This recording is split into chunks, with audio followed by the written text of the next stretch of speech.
Hello everybody, this is Albert with Green Tea House. I hope you're doing well today. Today we're going to continue the series on what tisanes are good for what problem you're having, and we're going to talk about calming, relaxing herbals and tisanes. Now before we begin, I will put up here some banners that are relevant to this topic, in particular the ongoing playlist. We already have episodes here on which tisanes are good for digestive problems, which tisanes are good for respiratory problems. Also check out our back catalog of episodes as well. All right, so tisanes, the general term for what we call herbals, because remember, anything that doesn't come from the Camellia sinensis plant, really we should not be calling tea. So you're not drinking chamomile tea, you're drinking a chamomile tisane. But either way, tisanes are great. I think in many parts of the world, tisanes are drank more than actual tea. I think of my Latin American ancestors. My parents were born in Mexico. You look at Latin America, Camellia sinensis really is not popular, but they will drink tons of tisanes. So today we're going to talk about things that can calm our nerves. We know that, unfortunately, in 2024 America, a lot of people are on antidepressants. A lot of people are on anxiolytic drugs like Xanax and Ativan, all the benzodiazepines. And there's definitely a lot of kind of just outright pervasive anxiety out there. And certainly I'm not a doctor, so I can't give medical advice, but it just seems like some good common sense that let's exhaust all the natural ways to treat something before we go to the pharmaceutical ways, because the pharmaceutical ways can have side effects. They can have adverse effects. And of course, if any of you are severely anxious or depressed, go seek professional help immediately.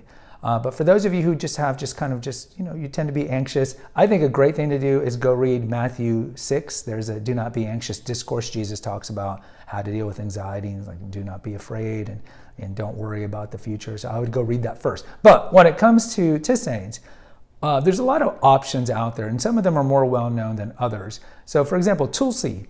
Tulsi is sweet basil. Tulsi is very, very popular in the South Asian world, in particular like India, for example, and it tastes great. We sell Ashanti, which is an Ayurvedic blend that has Tulsi in it, and Tulsi is known to have properties in it that help with calming the nerves and helping you get in a kind of relaxation mode to sleep, for example, if you just kind of want to chill. Then you look at some of the other ones that are really well known. I think probably in the West, especially if you're into aromatherapy, you'll know that lavender is a very well-known calming flower. And we couple it with another well-known relaxing tisane, which is chamomile. So a lot of people do drink chamomile. I love chamomile. When my kids were younger, I would make chamomile and call it sleepy tea and tell them, this is sleepy tea. This is a potion that's gonna make you fall asleep, when they were like 3-4 years old. And so they'll still ask me, even though they're older now, they're like, where's their sleepy tea? So we do sell a chamomile lavender, because lavender tea in itself, or lavender tisane, I should say, is very light. And a lot of people don't like the taste. More people like the taste of chamomile. And as I talked about in the video that we did on chamomile lavender, because if you're new to this channel, we have a video on every tea that we sell here.